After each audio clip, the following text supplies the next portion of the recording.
திருக்கோயில். இது 1800 வருஷத்துக்கு பழமை வாய்ந்த கோயில்னு சொல்கிறாங்க. இதோட ஹிஸ்ட்ரி ரொம்ப இன்ட்ரெஸ்டிங்காக இருந்துச்சு. ஒரு வேடன் வந்து கிழங்கு வெட்ட வந்திருக்கான்.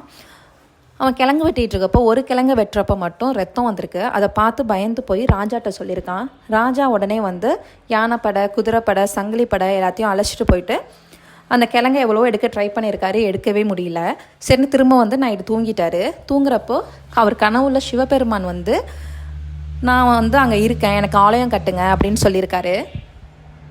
அப்படி தோன்றுனது தான் வந்து ஸ்ரீ மன்னீஸ்வரர் சுவாமி திருக்கோயில். இது வந்து சுயம்புவாக தோன்றுனுச்சு அப்படின்னு சொல்கிறாங்க. இது வந்து பறவை ஷேப்பில் இருக்குது பாருங்கள். இந்த ஃபோட்டோ நான் அட்டாச் பண்ணியிருக்கேன், அதை பார்த்தீங்கன்னா தெரியும். பறவை போல் காட்சியளிப்பார். அது இல்லாமல் இங்கே வந்து 21 விளக்கு ஏற்றி 21 தடவை வந்து அந்த கோயிலை சுற்றி வந்தீங்க அப்படின்னா நம்மள்ட்ட உள்ள தோஷங்கள், பாவங்கள் எல்லாமே கழிஞ்சிரும் அப்படின்னு சொல்கிறாங்க. அதுவும் 7 மணிலேருந்து 12:30 வரைக்கும் தான் கோவில் இருக்கும். சாயங்காலம் 4 மணிலேருந்து 7 மணி 8 மணி வரைக்கும் இருக்கும். அதுக்குள்ளே வந்து போய் சுற்றிட்டு வந்துடுங்க. நாங்களும் போனோம், எல்லா பரிகாரத்தையும் முடித்தோம், கிளம்பிட்டோம். அடுத்த வீடியோவில் பார்க்கலாம். டாட்டா, பாய் பாய்.